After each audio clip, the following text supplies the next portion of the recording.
हवेली का दरवाजा जोर से बंद हो चुका था। बाहर बारिश लगातार बरस रही थी और अंदर सिर्फ बूढ़े की लालटेन की हल्की रोशनी थी। रवि ने घबराकर पूछा, वो कौन है? बूढ़े ने कोई जवाब नहीं दिया। उसने लोहे का डिब्बा खोला और उसमें से एक पुरानी तस्वीर निकाली। तस्वीर देखकर रवि के चेहरे का रंग उड़ गया। तस्वीर में एक छोटा बच्चा खड़ा था। बूढ़े ने कहा, इस बच्चे को पहचानते हो? रवि ने तस्वीर को ध्यान से देखा। वह बच्चा बिल्कुल रवि जैसा दिखाई दे रहा था।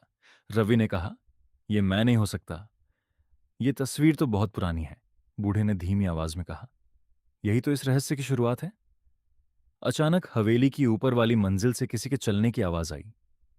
थक थक थक। बूढ़े ने लालटेन उठाई और सीढ़ियों की तरफ बढ़ा। रवि भी उसके पीछे चल पड़ा। सीढ़ियों के ऊपर पहुंचते ही एक दरवाजा अपने आप खुल गया। कमरे के अंदर एक पुरानी मेज थी। मेज पर एक डायरी रखी थी। रवि ने डायरी खोली। पहले पन्ने पर लिखा था, जिस रात बारिश रुकेगी सच सामने आ जाएगा। रवि ने अगले पन्ने पलटे। वहां एक नाम लिखा था, रघुवीर। बूढ़े ने डायरी देखते ही कहा, यह नाम किसी को नहीं पता चलना चाहिए था। रवि ने पूछा, रघुवीर कौन है? बूढ़े ने खिड़की की तरफ देखा और कहा, वही आदमी जिसकी वजह से 30 साल पहले यह सब शुरू हुआ था। तभी बाहर बिजली चमकी। खिड़की के शीशे पर किसी की परछाई दिखाई दी। रवि ने तुरंत खिड़की खोली, लेकिन बाहर कोई नहीं था। सिर्फ बारिश और मिट्टी पर बने हुए गीले पैरों के निशान। वे निशान खिड़की से शुरू होकर सीधे उस कमरे की तरफ जा रहे थे जहां रवि खड़ा था। अचानक डायरी का आखिरी पन्ना अपने आप खुल गया। उस पर सिर्फ एक वाक्य लिखा था, रघुवीर मरा नहीं है। रवि और बूढ़ा एक दूसरे को देखने लगे। तभी पीछे से आवाज आई, मुझे ढूंढ रहे थे? दोनों धीरे धीरे पीछे मुड़े। दरवाजे पर एक आदमी खड़ा था। उसके चेहरे पर हल्की मुस्कान थी। बूढ़े के हाथ से लालटेन गिर गई। वह कांपती आवाज में बोला, रघुवीर। आदमी ने मुस्कुराकर कहा, 30 साल बाद आखिर तुमने मेरा नाम फिर से लिया। और उसी पल हवेली की सारी बत्तियां बुझ गईं। अंधेरे में सिर्फ एक आवाज गूंजी, अब असली रहस्य शुरू होगा। भाग 4 समाप्त। अगले भाग में रवि को पता चलेगा कि रघुवीर और उसके परिवार का संबंध इस हवेली से क्या था और 30 साल पहले बारिश की उस रात आखिर हुआ क्या था। जारी रहेगा भाग 5। हवेली में चारों तरफ अंधेरा था। बारिश की आवाज के बीच रघुवीर की आवाज गूंज रही थी, 30 साल तक मैंने इस रात का इंतजार किया है। रवि ने टॉर्च जलाई। रघुवीर दरवाजे के पास खड़ा था, लेकिन उसके चेहरे पर कोई डर नहीं था। बूढ़ा पीछे हटते हुए बोला, तुम्हें वापस नहीं आना चाहिए था।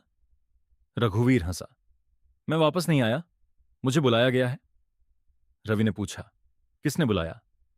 रघुवीर ने रवि की तरफ देखा और कहा, तुमने। रवि हैरान रह गया, मैंने? रघुवीर ने जेब से एक पुरानी चाबी निकाली, वही चाबी जैसी रवि को भाग 1 में मिली थी। रवि ने अपनी चाबी निकाली। दोनों चाबियां बिल्कुल एक जैसी थीं। रघुवीर बोला, ये 2 चाबियां हमेशा अलग अलग लोगों के पास रहती थीं, लेकिन आज पहली बार दोनों एक जगह आई हैं।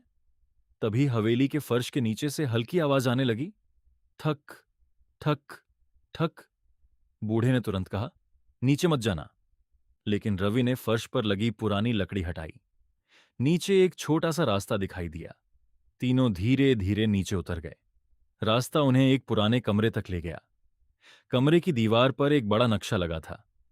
नक्शे में गांव, हवेली और तालाब के बीच एक गुप्त रास्ता बना हुआ था। रवि ने पूछा, यह रास्ता कहां जाता है? रघुवीर ने जवाब दिया, तालाब के नीचे। अचानक कमरे की दीवार पर लगी पुरानी घड़ी चलने लगी, टिक टिक टिक। और घड़ी की सुई ठीक 2:17 पर रुक गई। बूढ़े ने कांपते हुए कहा, यही वो समय था। रवि ने पूछा, क्या हुआ था 2:17 पर? बूढ़े ने कहा, 30 साल पहले इसी समय एक आदमी गायब हुआ था। कौन? बूढ़े ने रवि की तरफ देखा, तुम्हारे पिता? रवि कुछ पल के लिए बिल्कुल शांत हो गया। तभी ऊपर से जोरदार आवाज आई, धड़ाम। तीनों ने ऊपर देखा। दरवाजा बंद हो चुका था और कमरे की दीवार पर अचानक पानी से एक नया वाक्य उभर आया, सच जानना है तो तालाब के नीचे आओ। रघुवीर ने कहा, अब फैसला तुम्हारा है रवि। बाहर बारिश और तेज हो चुकी थी। रवि ने टॉर्च उठाई और बोला, मैं अपने पिता का सच जानकर ही रहूंगा। तीनों गुप्त रास्ते की तरफ बढ़ गए, लेकिन उन्हें नहीं पता था कि अंधेरे में कोई और भी उनका पीछा कर रहा था। भाग 5 समाप्त। अगले भाग में रवि पहली बार तालाब के नीचे बने गुप्त रास्ते में जाएगा और उसे अपने पिता से जुड़ा ऐसा राज मिलेगा जो पूरी कहानी बदल देगा। रवि, रघुवीर और बूढ़ा उस गुप्त रास्ते से आगे बढ़ रहे थे। बाहर बारिश लगातार बरस रही थी, लेकिन जमीन के नीचे अजीब तरह की खामोशी थी। कुछ दूर जाने के बाद रास्ता दो हिस्सों में बंट गया। एक रास्ते पर लिखा था सच और दूसरे पर झूठ। रवि ने रघुवीर की तरफ देखा। रघुवीर बोला, जिस रास्ते पर तुम जाओगे वापस लौटना आसान नहीं होगा। रवि ने बिना डरे सच वाला रास्ता चुन लिया। कुछ कदम आगे बढ़ते ही उसे एक पुराना कमरा दिखाई दिया। कमरे के बीचों बीच एक लकड़ी की मेज थी। मेज पर एक पुरानी डायरी रखी थी। रवि ने डायरी खोली।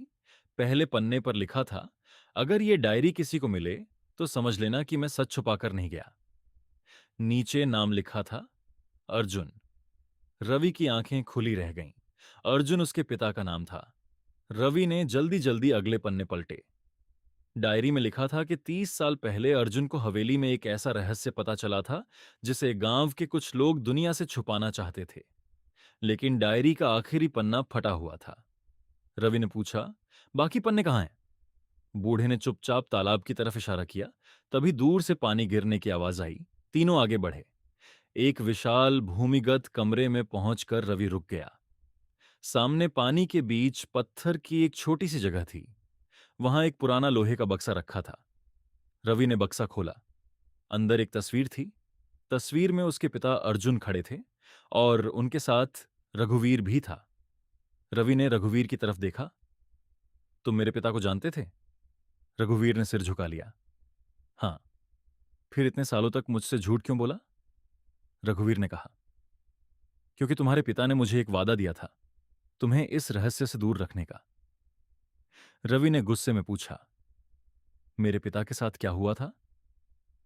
रघुवीर ने जवाब देने के लिए मुंह खोला ही था कि अचानक पीछे से आवाज आई। मैं बताता हूं। तीनों पलटकर देखने लगे। अंधेरे में एक आदमी खड़ा था। उसके हाथ में वही पुरानी डायरी थी। रवि ने टॉर्च उसकी तरफ की। आदमी का चेहरा देखकर रघुवीर के होश उड़ गए। वह फुसफुसाया, अर्जुन। रवि की सांस रुक गई। पापा? आदमी धीरे धीरे रोशनी में आया और फिर उसने कहा, रवि, तुम्हें यहां नहीं आना चाहिए था। उसी समय बाहर बिजली खड़की और भूमिगत कमरे का रास्ता पानी से भरने लगा। भाग 6 समाप्त। अगले भाग में रवि आखिर अपने पिता के सामने होगा। लेकिन सवाल यह है, अर्जुन 30 साल बाद अचानक कहां से आया और उसने इतने सालों तक खुद को छुपाकर क्यों रखा? जारी रहेगा। भाग 7।